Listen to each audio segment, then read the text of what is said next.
the highly contagious Delta variant, much more transmissible than the original coronavirus, is causing an uptick in positive cases throughout the United States and here in the tri-state area. Joining us is Vice Admiral Dr. Jerome Adams, the former U.S. Surgeon General. Nice to have you back on Good Day New York. Well, good to be back with you. And for the record, I am Team Brittany. But unfortunately, this COVID, this Delta variant is hitting us, baby, one more time. You said it, Doctor. So let me ask you, you were in charge last year at this time. Are cases as bad now with the Delta variant as they were last year before we got vaccinated? Well, certainly the vaccines have helped tremendously. They've put up a partial wall against COVID. But unfortunately, what we're seeing is cases rising on a similar trajectory as last summer. We're seeing testing significantly down 80% compared to what it was in December. And so Scott Gottlieb, former FDA commissioner, says that there may be 5 to 10 times as many cases out there that we're not picking up. And overall, it's just very concerning. And it's why you've heard me say constantly that people need to prepare themselves for more mitigation, more masking, more closures until we can get our vaccinations up. You know, we're going to have some mandates here in the city. City employees are being basically told either get the vaccine or be tested every week, and you need to wear masks. Do you think that will help the problem? Well, it absolutely will. We have certain defenses against COVID and against the Delta variant. Vaccination is number one, but masking, closures, testing are all part of our defense. If you choose not to vaccinate, or if we don't get enough people vaccinated to achieve herd immunity, then we have to rely on these other defenses. And I think businesses and governments are perfectly appropriate and in line to say, look, we're going to layer these things to make sure we can stop this surge, because I want my kids back in school. I know many of your parents, many of your viewers do. And the challenge is going to be doing that in an environment where we're seeing rising cases and rising positivity. Now, Dr. Adams, I know you are for vaccine mandates, but you take a look at Massachusetts. You have almost 4,000 people test positive for COVID there who are fully vaccinated.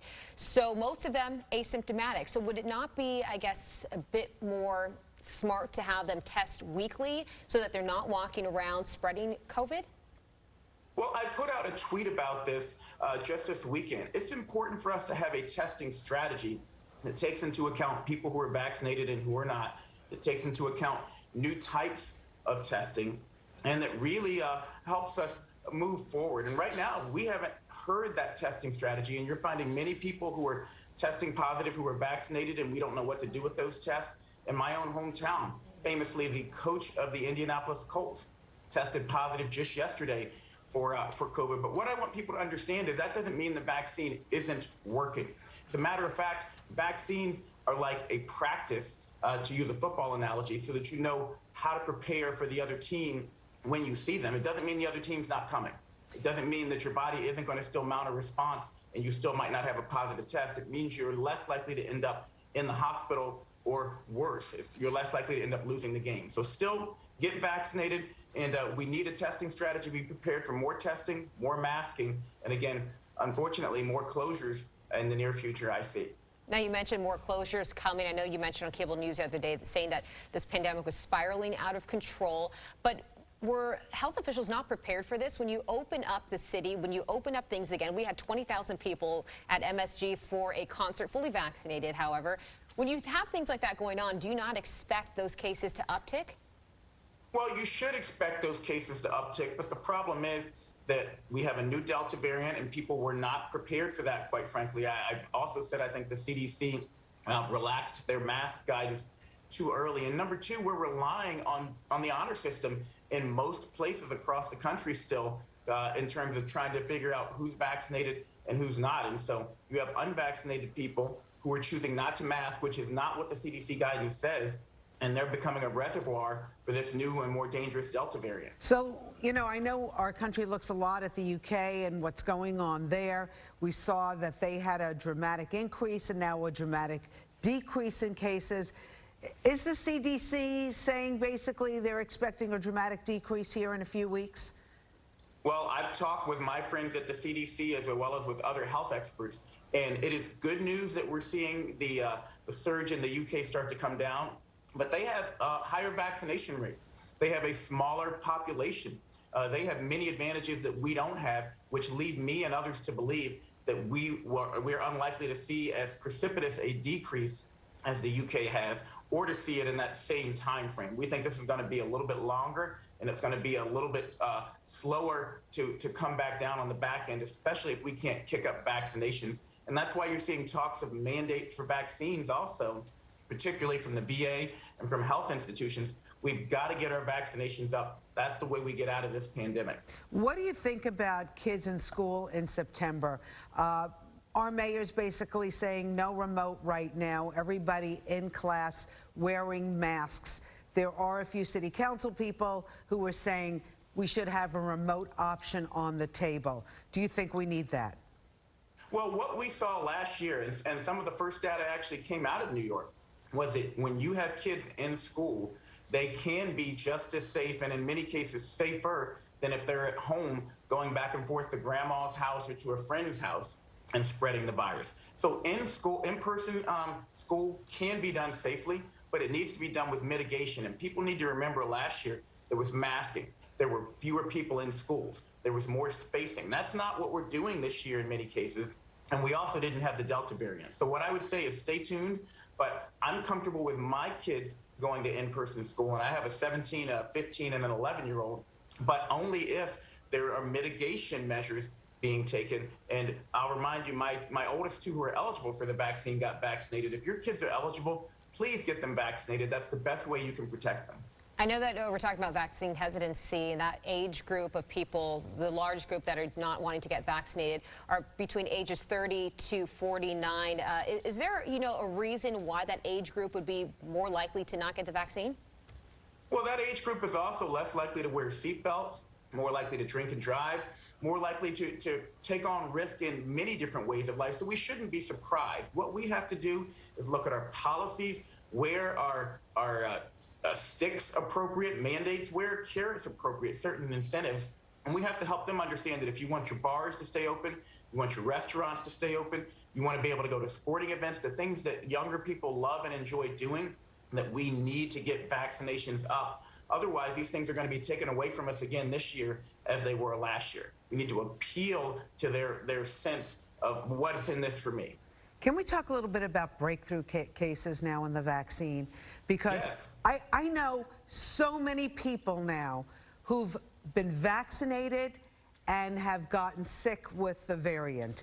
Now, varying degrees of sickness. Some have been in bed 8 days, some have been in bed 2 days, some have been in the hospital. So what do we need to know about this variant? Are there different symptoms?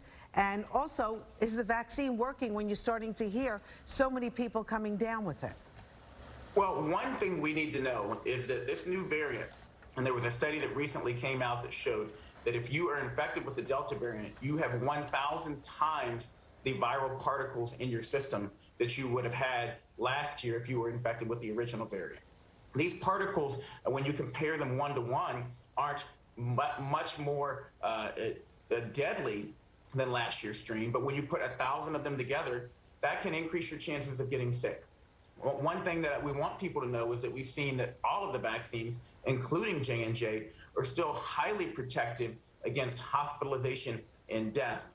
But we are seeing these breakthrough infections in terms of people, again, getting infected with the Delta variant and then their body fighting it off. So that doesn't mean the vaccine's not working. Just as I said with the Colts coach, Frank Wright, the vaccines are actually working. They're keeping people out of the hospital. Over 99.5% of the people being hospitalized right now for COVID are people who are unvaccinated. We don't want that to be one of your viewers. I know, but why isn't the CDC tracking the number of breakthrough cases that aren't in the hospital?